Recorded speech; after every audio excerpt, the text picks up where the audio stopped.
This is Bill Floyd from Labor Union TV, and I'm here meeting with Jean Ross. She's co-president of the National Nurses United. When they look at us, and we're not as big as you mentioned, like SEI, you asked me. Right. But I always tell them, did you ever try to fall asleep in a room with one mosquito? So a few people, one person can do a lot, but it's just a start. It's just a start. We really have to organize this so that we're all working together, which is, I assume, what you're talking about with the sectors. Well, that takes a lot of talk. I personally feel that the nurses are the voice of the labor movement. Okay. But we got to get your lesson out to the other unions. That's what I'm thinking. Well, I don't disagree. We need to get together so people can talk about when's enough enough. Are we going to get pushed around all over the place just like Patco? Or do we have more strength than Patco? You know? Yeah, I do. Trust me, we've been talking for a long time. I mean, well, a number of things have to happen. I think just like with politicians, some people just need to go. They just need to go. And others are bending toward the way we believe.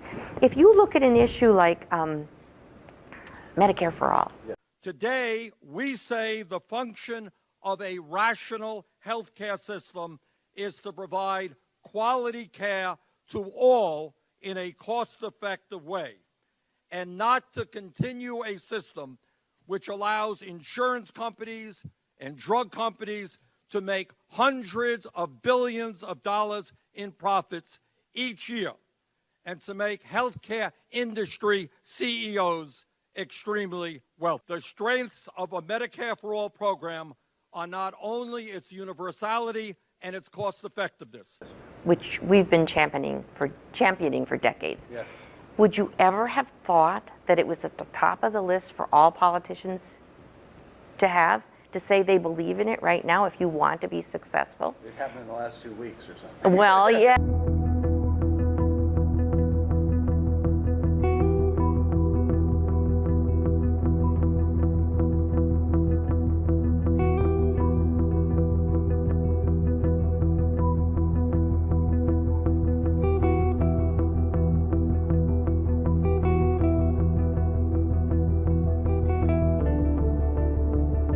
But lo and behold, it's not a partisan issue. The majority of Americans believe it's a human right. Single payer, yeah. Yeah. Now, what are we going to do about Eric Baum? So you know who this is? This is Anthony Rendon. He's the Speaker of the Assembly in California. He's a Democrat. He's trying to kill single payer. He is killing it. He's doing that for Governor Jerry Brown. That's a Twitter from him. He says, congratulations to the new California Democratic chair, Eric Bauman. Time to unite as Democrats. And look, they're all happy. I don't know if you know, but Eric Bauman is a pharmaceutical lobbyist who killed a bill that Bernie sponsored last year to make drugs prices cheaper in California. The guy who they just installed as the chairman of the Democratic Party, the chairman of the resistance, is that guy, a pharmaceutical lobbyist. And that's the guy who just killed single payer right there. Right there's Rendon. There's Eric. Oh. And this is one of our struggles. Those are the people we have to fight against. But as I said, I've been very, very encouraged because the public remains solidly in support of single-payer Medicare for all. Even 40% of Republicans, people who identify themselves as a Republican, and they do believe that health care, just like education, is a basic human right. That's the principle that you start with. You don't, so often in this country we start with, I would love to do this, but that's pie in the sky. We don't have money for that. And that's just backwards. You start with, this is what we believe in, and this is what we're going to have. And this is how we get there. Yes. You don't start backwards. No. We wouldn't have a public school system if we did. No. We wouldn't have put a man on the moon and more. We just wouldn't have if we said, well, this is all the money we've got. We wouldn't have desegregated schools. Right. We wouldn't have the ERA. You know, the ERA amendment is almost there. It's I one more heard. state. I heard. Unbelievable. I know. Quiet Just voice. when you stop the listening. Equal Rights Amendment, which will bring up the pay of women by law to that of men, which would make a revolution in pay. Right. it's got one state for it to be ratified. Now, then it goes to Congress, and Congress has to vote on it, or do the states control it? Does anybody know that? I don't know.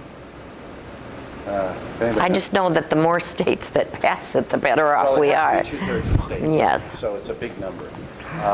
Yes, and California should have been right there, except for the perfidy of the Democratic Party head. See, that's a lesson to be learned. Yes. As progressive as California is, Yes. nothing is perfect anywhere. Yes, yes. Sometimes it takes something really bad to trigger, but the way things are right now, it's bad enough, if you ask me. So the membership in every union has to indicate to its leadership, to its elected leadership, where they want to go.